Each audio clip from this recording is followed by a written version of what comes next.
So on this problem, what they want us to do is show that this function, x cubed plus 2, is increasing on the entire real number line. So again, to do that, you're going to do the first derivative of the function. The first derivative of the function is 3x squared. We want to consider when is that equal to 0 and when is that undefined. It's equal to 0 when x equals 0, which is in the domain of the function, so it is a critical value, and the function is never undefined. We create the number line plotting that critical value of x equals 0. We look at the first interval, which is anything below 0, negative infinity to 0, and the second interval, anything above 0, 0 to infinity. We're going to test a number in each one of those intervals. I chose the numbers -1 and 1. Again, your test points are always going into the derivative of the function for increasing and decreasing. If I plug in -1 squared times 3 is a positive number.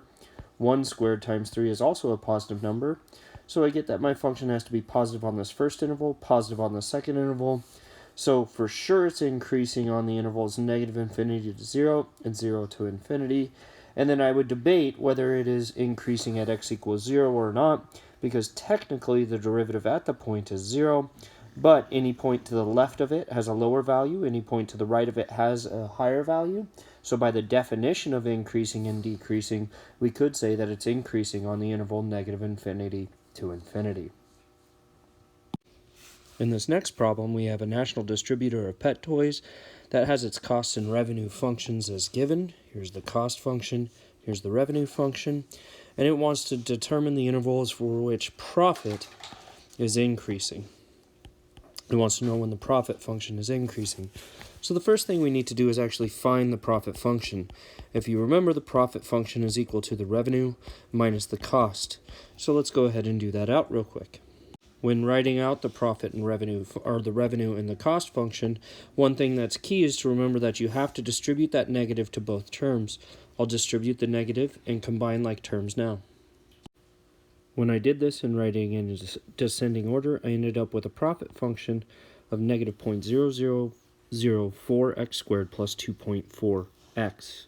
Again, this is the profit function. We want to find out when the profit function is increasing, so we need to look at its derivative. The derivative of the profit function is as follows. I'm getting negative 0.0008x plus 2.4. And again, we want to see is when is this function equal to 0, and I'm just going to note here that it's never undefined. That derivative is never undefined because it's a polynomial function. Let's go ahead and solve the equation, see what we get. So what I did is I subtracted negative 2.4, or subtracted 2.4 from both sides. Once I was left with that, I divided by negative 0.0008 on both sides, leaving me with x equals 3,000. This number right here is our critical value. Again, we can assume that it is a critical value because it is in the domain of the original function. So our next step is to write the real number line and break it up at 3,000. We draw our number line. We started at 0 because the original problem started at 0. We stop it at 6,000 because the original problem says to stop at 6,000. We plot our point 3,000, and now we need to consider the remaining intervals. The first interval we need to consider is from 0 to 3,000. The second interval we need to consider is from 3,000 to 6,000.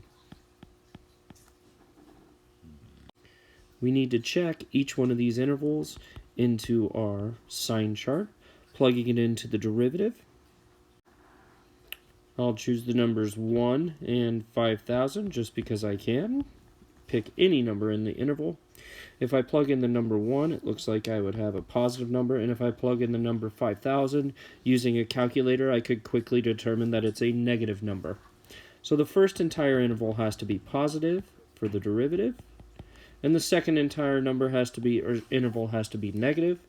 That means my profit function is increasing from 0 to 3,000 units and decreasing from 3,000 to 6,000 units. If I look at the original problem wanted when is this increasing. So it'd be increasing as long as their profit is increasing as long as they're making anywhere between 0 to 3,000 units. Since their profit is increasing from 0 to 3,000 units, I would tell the company make less than or equal to 3,000 units.